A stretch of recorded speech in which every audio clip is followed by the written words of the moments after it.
Blessings. All right, we're back with another video.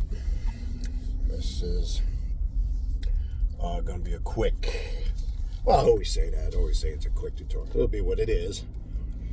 Before I begin, a couple quick announcements. This will be the last and final week of the 2024 yearly forecast readings. If you are interested in booking one, you need to get that booked by the end of this weekend. As of the recording date of this video, just so I can put that on record, February 7th. So you need to book, if you're going to do a 2024 yearly forecast reading, Sunday is the last day I am booking them, which is the 11th of February. As I said, I would cut it off around the second week in February. So yes, February 11th is the last day for you to book your 2024 yearly forecast reading. Or if you are interested in any other type of reading I offer, a Klapothic demonic reading, a Santa Muerte reading, an Egyptian oracle reading, a deity reading, a shadow work reading, which is, as I've said many times before, is a great place to start, or a great thing to do in general if you're looking to see what's going on in your life, what's going on as far as what direction you should be heading into, because some people are always wondering what kind of ritual work I should be doing. Well, if you're doing real shadow work, you should obviously know that.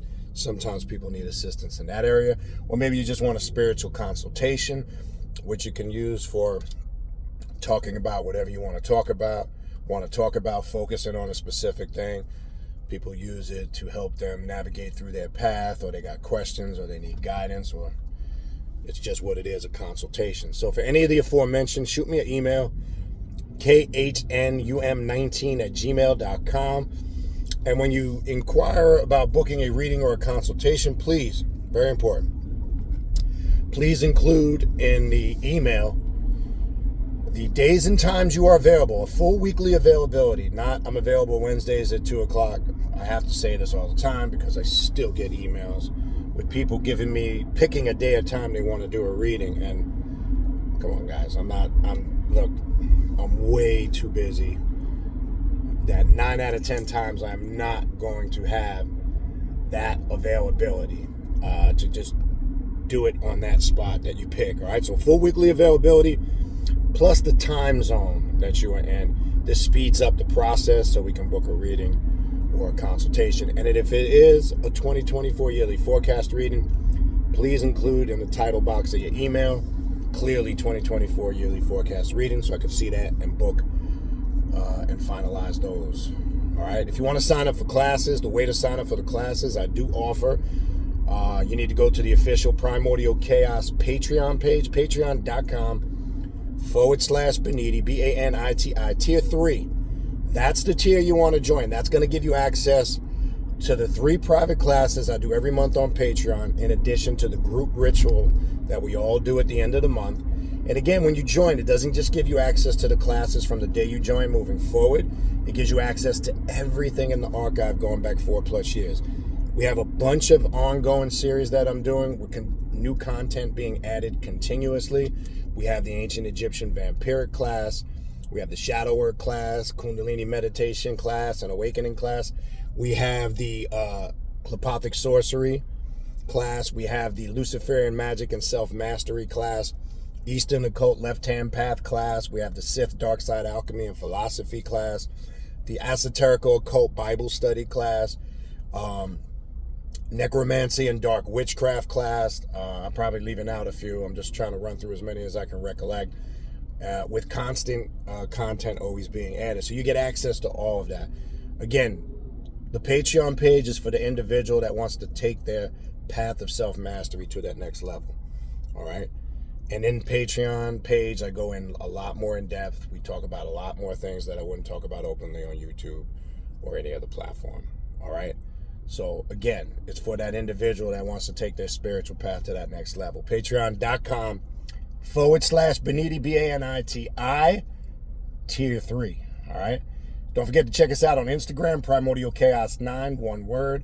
Check us out on Facebook, Primordial Chaos, 2 words. I also upload all the new content from YouTube onto the Facebook page, and the Primordial Chaos TikTok page is slowly but surely is up and running as I'm gradually adding content. So you definitely can go there. I have my links to the Instagram and the Facebook connected there.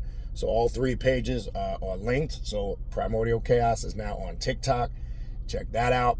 Also check out the Primordial Chaos podcast, available on Spotify or major podcast platforms.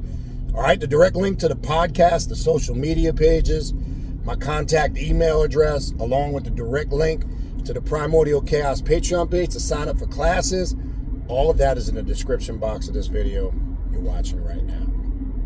All right, you see the title, The Primordial Mothers of the Void and the Abyss.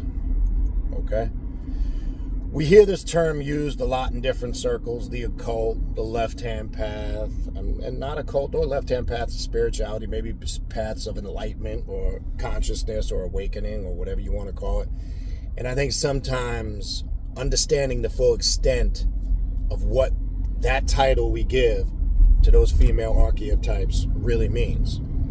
So when we're talking about the primordial mothers of the abyss and the void, right? We're talking about a couple of things here. One, who fits and defines in that category? When we're talking about goddesses like Tiamat, obviously, we all know the story of Tiamat, right? And when we read the story of Tiamat, we know she is one of the primordial mothers that gave birth to some of her demonic children. What that story really represents is that divine feminine energy was used, whether we look at it from a procreation aspect of how the earth was not just birthed physically, but spiritually.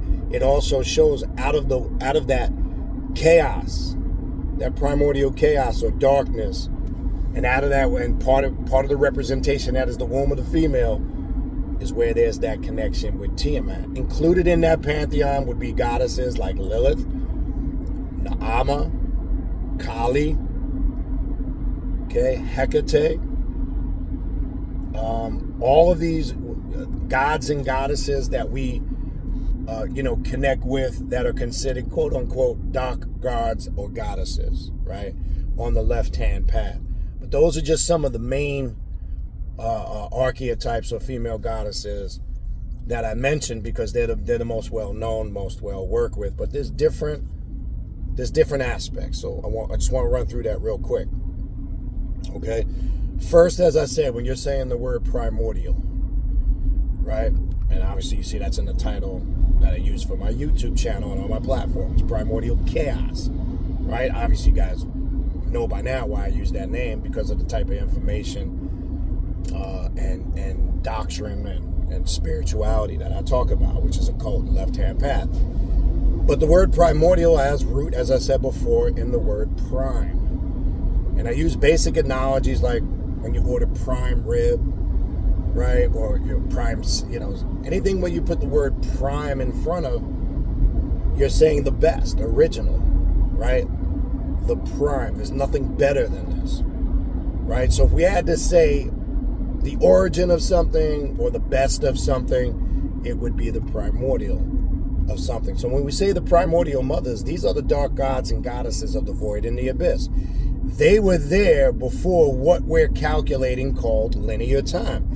And this is why I said we have to stop making the mistake when we take archetypes, whether they're gods or goddesses, whether it's Lucifer, Lilith, Samael, and a lot of people get stuck like Chuck and trace their origins back to Jewish mysticism or Hebrew mysticism. Okay? Yes, there's elements there because, as we know, Judaism and religion, they ciphered and grafted a lot of stuff from cultures that predated it. So you will find elements of Lilith there. But people, for an example, let me use Lilith. But people make this stupid mistake of tracing her origin and her existence back to the Garden of Eden, and then they stop there. That is so incorrect. Okay? Because she is synchronized with many different cultures in many different time periods. She's known as Ishtar back in ancient Samaria, which predates the Bible. Okay? We can find her synchronized in many cultures. Right? Remember, they just house a seat. When we call these beings of spiritual energy, look at it as a seat, right? And they could take on any shape or form Just like you will when you become what they call, quote unquote, an ascended master, you too will be able to take on and use any vessel or form to incarnate when you've reached that level of being a spiritual master. Okay? But we make the mistake when we try to define them by putting a time frame on them. I hear this stupid shit all the time. Recently, there was some fool on the YouTube page referred to some of these gods as the Jewish gods of chaos. That again just shows me somebody who does poor research, doesn't know what they're talking about. And first of all, you would never even use that word and link them in with any of these demons or spirits or gods or goddesses. There's no such word as Jewish. Jewish is a Yiddish word. In the ancient Aramaic and Hebrew language, there's no letter J that correlates to any translate of any word Jew. For an example, when you look at the word English Judah, in Hebrew it's Yahudah. So you would actually call what we're calling somebody a Jew a Yahudi, right? There's no such word as Jew. But again, because people read books that are misinformation, especially when it comes to the historicity or the historical aspect of something, and it's foolishness. Okay? So when we talk about the primordial mothers of the abyss, such as Kali, Hecate, Lilith, Naama, etc., we're talking about goddesses that you cannot put a linear time frame on. Don't even waste your time doing it. Now be careful, because you could take, for an example, Hecate or Hecate, however you want to pronounce it, and because there's been an aspect of her synchronized in Greek mythology, people will take the more modern day definition and break down who Hecate is. Now go back to some of Kenneth Grant's work, and he talks about the primordial mother aspect of Hecate. That's how I say it. Okay? So understand, when you're gathering information, understand the perspective that it's coming from. This is the same thing that happens now with Kali and Lilith. There's a very new agey in the last 10 plus years or so of Kali out there. And there's nothing new agey or laid back or low key about Kali. But when I say that new age philosophy, it's always about the great mother spirit or the great mother goddess. And as I said before, that gets a little bit annoying because it goes way beyond that. I'm not saying they are not mother goddess figures. In many different ways they are. Some of it is a tough, stern, motherly love, and there's that motherly energy or nature to them, 100%. But let's not stop there. Nobody talks about how it really cuts away at the fabric and destroys all of the weak aspects of yourself to reveal that hidden gnosis, the true you, about yourself. And a lot of it is very intense, hardcore, painful work that's not easy. I don't hear that. Or sometimes I hear too much overemphasis on the sexual energy with goddesses like Kali and Lilith. Yes, it's very obvious. There's strong sexual energy to Kali and Lilith. But it goes so much more than that. Okay? The primordial mothers represent the energy that rules and governs our planet Earth, whatever you want to refer to it as, in whatever ancient name or modern name.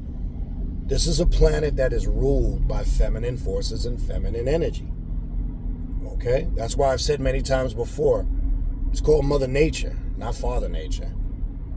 Right? Think back, if you're old school, my father used to say it, they would refer to many things as a she, like their car. Oh, she runs like a beauty. She this, she that. Right?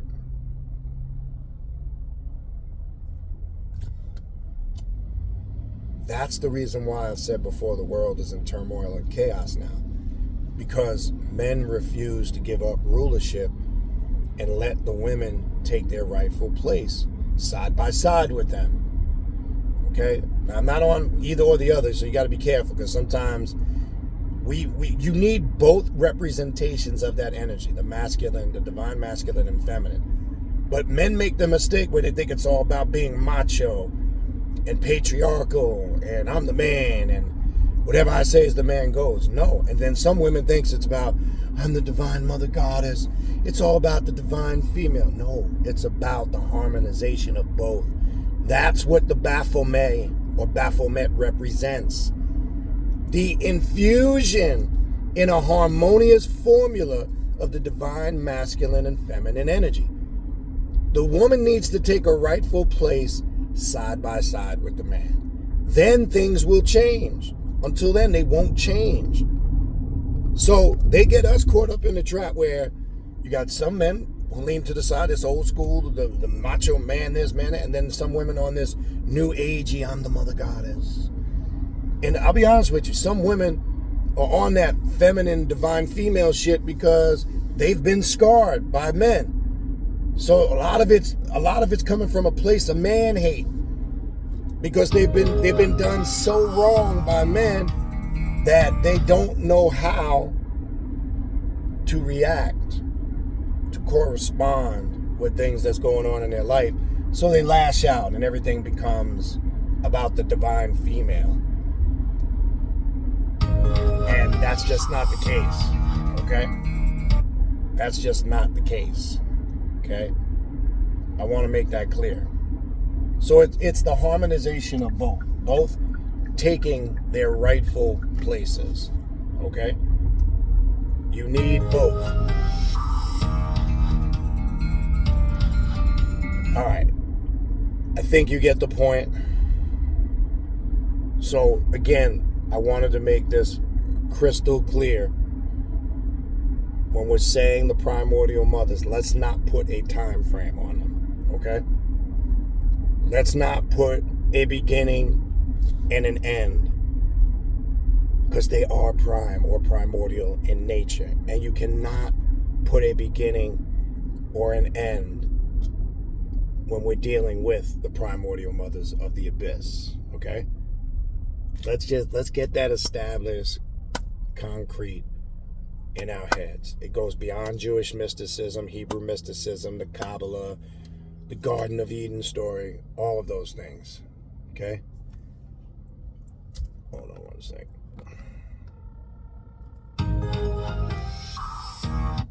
So I just want to make that crystal clear.